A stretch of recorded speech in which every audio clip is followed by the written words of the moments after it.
കർത്താവ് നിങ്ങളോടുകൂടെ അങ്ങേ ആത്മാവോടും കൂടെ. വിശുദ്ധ ലൂക്ക അറിയിച്ച പരിശുദ്ധ സുവിശേഷത്തിൽ നിന്ന്. കർത്താവേ, അങ്ങേക്ക് മഹത്വം. അധ്യായം 1, 57 മുതലുള്ള തിരുവചന ഭാഗം. അക്കാലത്ത് എലിസബത്തിന് പ്രസവ സമയമായി. അവൾ ഒരു പുത്രനെ പ്രസവിച്ചു. കർത്താവ് അവളോട് വലിയ കാരുണ്യം കാണിച്ചിരിക്കുന്നു എന്ന് കേട്ട അയൽക്കാരും ബന്ധുക്കളും അവളോടൊത്ത് സന്തോഷിച്ചു. 8-ാം ദിവസം അവർ ശിശുവിൻ്റെ പരിച്ഛേദനത്തിന് വന്നു.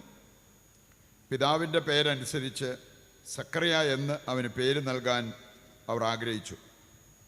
എന്നാൽ ശിശുവിൻ്റെ അമ്മ അവരോട് പറഞ്ഞു, അങ്ങനെയല്ല, അവൻ യോഹന്നാൻ എന്ന് വിളിക്കപ്പെടണം. അവർ അവളോട് പറഞ്ഞു, നിന്റെ ബന്ധുക്കളിൽ ആർക്കും ഈ പേര് ഇല്ലല്ലോ. ശിശുവിന് എന്ത് പേര് നൽകാനാണ് ആഗ്രഹിക്കുന്നതെന്ന് അവൻ്റെ പിതാവിനോട് അവർ ആംഗ്യം കാണിച്ച് ചോദിച്ചു. അവൻ ഒരു എഴുത്ത് പലക വരുത്തി അതിലെഴുതി, യോഹന്നാൻ എന്നാണ് അവൻ്റെ പേര്. എല്ലാവരും അത്ഭുതപ്പെട്ടു. തൽക്ഷണം അവൻ്റെ വായ് തുറക്കപ്പെട്ടു, നാവ് സ്വതന്ത്രമായി.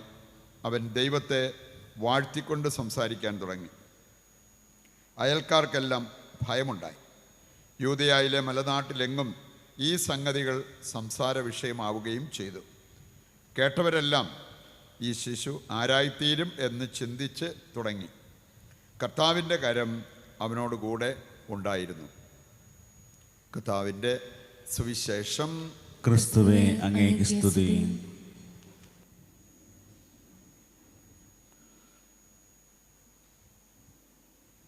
ഈശോയിൽ പ്രിയപ്പെട്ടവരെ, യേശുവിൻ്റെ വരവ് ആസന്നമായിരിക്കുന്ന ഈ കാലയളവിൽ ആ വരവിനായിട്ട് നമ്മൾ നടത്തേണ്ട ഒരുക്കങ്ങളെക്കുറിച്ചാണ് ഇന്നത്തെ വായനകൾ നമ്മളെ പഠിപ്പിക്കുക.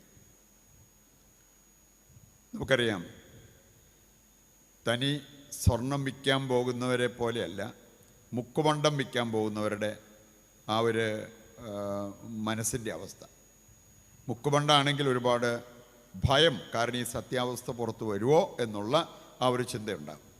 തനി സ്വർണമാണെങ്കിൽ അത് ഉരച്ചാലും അതിൻ്റെ കളറ് മാറില്ല എന്ന് നമുക്കറിയാം. ഇന്നത്തെ ആദ്യ വായനയിൽ നമ്മൾ കേട്ടൊരു കാര്യം, അവിടെ പറഞ്ഞിരിക്കുന്നത് ദൈവത്തെക്കുറിച്ച് പറഞ്ഞിരിക്കുന്ന ചില കാര്യങ്ങളാണ്. അവൻ അലക്കുകാരൻ്റെ കയ്യിലെ കാരം പോലെയാണ്, ശുദ്ധീകരിക്കുന്ന അഗ്നി പോലെയാണ്. ഇതിൻ്റെ മുമ്പിൽ പിടിച്ചു നിൽക്കാനായിട്ട് ഒറിജിനൽ സ്വർണത്തിനേ പറ്റത്തുള്ളൂ, റോൾഡ് ഗോൾഡ് അല്ലെങ്കിൽ മുക്കുമണ്ടത്തിന് പറ്റത്തില്ല എന്ന് പറഞ്ഞ പോലെ ഹൃദയം പരിശോധിക്കുന്ന കർത്താവിൻ്റെ മുമ്പിൽ നമുക്ക് പിടിച്ചു നിൽക്കാൻ പറ്റുമോ? യേശുവിൻ്റെ വരവിനായിട്ട് തക്കതായ ഒരുക്കം നമുക്ക് ലഭിച്ചിട്ടുണ്ടോ എന്നുള്ളത് നമ്മൾ തിരിച്ചറിയും.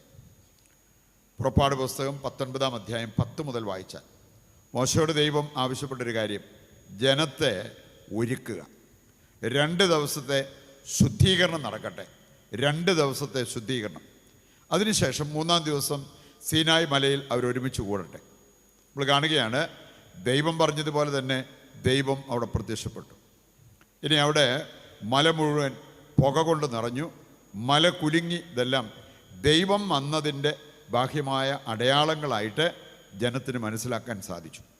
ഇനി അതിന് 2 ദിവസത്തെ ശുദ്ധീകരണം, ശരിക്കുള്ള ശുദ്ധീകരണം അവരുടെ ജീവിതത്തിൽ നടത്തേണ്ടതുണ്ട് എന്ന് ദൈവം പറയുന്നത് നമ്മൾ കാണുന്നുണ്ട്. അപ്പം അതുകൊണ്ട് ക്രിസ്മസിൽ കർത്താവ് വരും. പക്ഷേ ആ കർത്താവ് എൻ്റെ ഹൃദയത്തിൽ, എൻ്റെ ജീവിതത്തിൽ വന്ന് അതിൻ്റെ ആനന്ദം, സമാധാനം ഞാൻ അനുഭവിക്കണമെങ്കിൽ ഞാൻ എന്നെ തന്നെ ശുദ്ധീകരിക്കേണ്ടതായിട്ടുണ്ട്. നമ്മൾ കാണുന്നുണ്ട്, സങ്കീർത്തനം 17-ന്റെ 3-ാമത്തെ വചനമെടുത്താൽ സങ്കീർത്തനം പറയുന്നൊരു കാര്യം നമുക്കൊക്കെ പറയാൻ സാധിച്ചിരുന്നെങ്കിൽ വലിയ അനുഗ്രഹമായിരുന്നു. സങ്കീർത്തനം പറയാണ്, കർത്താവെ, അവിടുന്ന് എന്നെ ഉരച്ചു നോക്കുക, എന്നിൽ പാപത്തിൻ്റെ മാലിന്യം കാണില്ല. അവിടുന്ന് എന്നെ ഉരച്ചു നോക്കുക. കർത്താവ് നമ്മെ ഉരച്ചു നോക്കുമ്പോൾ, കർത്താവ് നമ്മെ ടെസ്റ്റ് ചെയ്യുമ്പോൾ അവിടെ പിടിച്ചു നിൽക്കാനുള്ള ആ ഒരു വിശ്വാസം, വിശ്വസ്തത, അങ്ങനെയുള്ള കാര്യങ്ങൾ നമുക്കുണ്ടോ എന്നുള്ളത് നമ്മൾ തിരിച്ചറിയേണ്ട കാര്യമാണ്. നമ്മളെ സംബന്ധിച്ചിടത്തോളം ഒരു ശുദ്ധീകരണം, അതിലേക്ക് ദൈവം നമ്മെ വിളിക്കുന്നുണ്ട്. ദിവസങ്ങളിലൊക്കെ നമ്മൾ നടത്തുന്ന കുമ്പസാരവും പ്രാർത്ഥനകളുമൊക്കെ അതിനുവേണ്ടിയുള്ളതാണ് എന്ന് തിരിച്ചറിഞ്ഞുകൊണ്ട് ശരിയായ ഒരു ശുദ്ധീകരണത്തിലൂടെ നമ്മൾ ഓരോരുത്തരും കടന്നു പോകണം. അങ്ങനെയുള്ളവർക്ക് ക്രിസ്മസ് ആഘോഷം അർത്ഥവത്താകും. അവരുടെ ജീവിതത്തിൽ യേശു വാഗ്ദാനം ചെയ്ത സന്തോഷവും സമാധാനവും എല്ലാം അവർക്ക് ഏറ്റെടുക്കുവാൻ സാധിക്കും. ഇന്നത്തെ സുവിശേഷ ഭാഗത്ത് നമ്മൾ കാണുന്ന ഒരു കാര്യം, എലിസബത്ത് പ്രസവ സമയമായപ്പോൾ പ്രസവിച്ചൊരു കുഞ്ഞിന് ജന്മം കൊടുത്തു. 8-ാം ദിവസം ആ കുഞ്ഞിന് പേരിടുന്ന കാര്യം വന്നപ്പോൾ നമുക്കറിയാം, സന്ദേശം കിട്ടിയതോടെ സക്കറിയായുടെ നാവ് കെട്ടപ്പെട്ടു. കാരണം അവന് ഗബ്രിയേൽ ദൂതൻ കൊടുത്ത ആ സന്ദേശം അവിശ്വസിച്ചു. അതിൻ്റെ ഫലമായിട്ട് അവിടെ വെച്ച് തന്നെ കിട്ടിയ ഒരു നിർദ്ദേശമാണ്, ഈ പറഞ്ഞ കാര്യങ്ങളെല്ലാം നിറവേറുന്നിടം വരെ നിൻ്റെ നാവ് കെട്ടപ്പെട്ടിരിക്കും. അതിനുശേഷം അവന് സംസാരിക്കാൻ പറ്റിയിട്ടില്ല, ആംഗ്യം കാണിച്ചതേ ഉള്ളൂ. ഇവിടെ നമ്മൾ കാണുകയാണ്, കൊച്ചിന് പേര് കൊടുക്കേണ്ട കാര്യം വന്നപ്പോൾ അമ്മ പറഞ്ഞത് അവർക്ക് വിശ്വസിക്കാൻ പറ്റിയില്ല. അപ്പനോട് ചോദിച്ചു. അപ്പനൊരു എഴുത്ത് പലക ആവശ്യപ്പെട്ട് അതിൽ എഴുതി, ഹിസ് നെയിം ഈസ് ജോൺ, അവൻ്റെ പേര് യോഹന്നാൻ എന്നാണ്. ഈ സാധാരണയിൽ നിന്നും വ്യത്യസ്തമായൊരു കാര്യം, ഒരുപാട് വ്യക്തികളെ പാരമ്പര്യത്തിൻ്റെ പേര് പറഞ്ഞ് വഴക്കുണ്ടാക്കുന്ന കാണാൻ പറ്റും. ഇവിടെ നമ്മൾ കാണുകയാണ്, പാരമ്പര്യം അനുസരിച്ച് സക്കറിയ എന്ന പേര് കൊടുക്കാനാണ് അവരുദ്ദേശിച്ചത്. പക്ഷേ സക്കറിയായും എലിസബത്തും ഒരുപോലെ നിലകൊണ്ട് ദൈവം പറയുന്നത് അനുസരിക്കണം. അപ്പം അങ്ങനെ രണ്ടുപേരും അതിനായിട്ട് നിലകൊണ്ടത് കൊണ്ടാണ് ഇങ്ങനെ ഒരു അത്ഭുതം അവിടെ സംഭവിച്ചത്.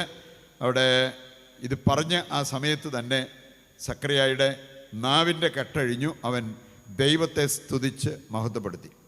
നമ്മുടെയൊക്കെ ക്രിസ്തീയ ജീവിതം ഒരു സ്തുതിപ്പിൻ്റെ ജീവിതമായി മാറണമെങ്കിൽ നമുക്ക് ആവശ്യമായിട്ടുള്ളത് ദൈവത്തെ അനുസരിച്ച് ജീവിതത്തിൽ മുന്നേറാൻ തയ്യാറാവുക എന്നുള്ളതാണ്. നമ്മൾ കാണുകയാണ്, ആ ദേശവാസികൾ ഒരു ശരിക്കും ക്രിസ്ത്യാനികളായിരുന്നെന്ന് അവർ തെളിയിച്ചു.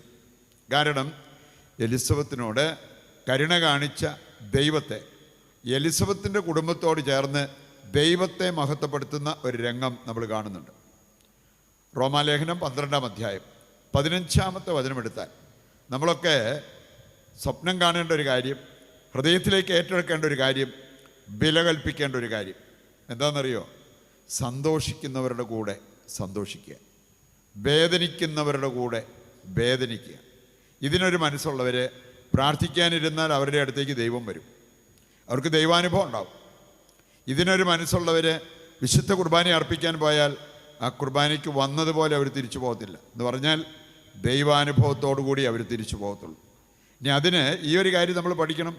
സന്തോഷിക്കുന്നവരുടെ കൂടെ സന്തോഷിക്കാനും വേദനിക്കുന്നവരുടെ കൂടെ വേദനിക്കാനുമുള്ള വലിയൊരു മനോഭാവം. നമുക്ക് വേണമെങ്കിൽ മറ്റുള്ളവർക്ക് എന്തും സംഭവിക്കട്ടെ, ഐ ഡോണ്ട് കെയർ, ഞാൻ അതേക്കുറിച്ചൊന്നും ചിന്തിക്കുന്നില്ല, എനിക്ക് എൻ്റെ കാര്യം, എൻ്റെ ജീവിതം, എൻ്റെ സുഖം. അങ്ങനെയുള്ളവർ എത്ര കുർബാന ഒരു ദിവസം അർപ്പിച്ചെന്ന് പറഞ്ഞാലും ദൈവത്തെ കണ്ടുമുട്ടിയ അനുഭവം അവർക്കുണ്ടാവണമെന്നില്ല.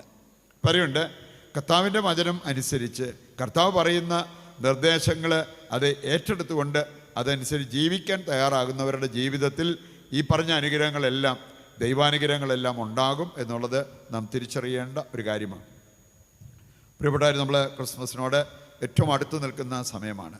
ഈ മനോഭാവം ഉൾക്കൊണ്ടുകൊണ്ട് അർത്ഥവത്തായി ക്രിസ്മസ് ആഘോഷിക്കുവാനും, ക്രിസ്മസ് ദിനം മാത്രമല്ല നമ്മുടെ ജീവിതത്തിലുടനീളം യേശുവിനെ കണ്ടുമുട്ടിയ, യേശുവിനെ ഹൃദയത്തിലേക്ക് ഏറ്റെടുത്ത, യേശുവിന് വേണ്ടി ജീവിക്കുന്ന ദൈവത്തിൻ്റെ മക്കളായി മാറാൻ നമുക്ക് ഓരോരുത്തർക്കും സാധിക്കണം. അതിനുവേണ്ട കൃപയ്ക്കും അനുഗ്രഹത്തിനുമായിട്ട് ഇന്നത്തെ ബലിയിൽ ദൈവത്തോട് നമുക്ക് പ്രത്യേകം പ്രാർത്ഥിക്കുകയും ചെയ്യാം.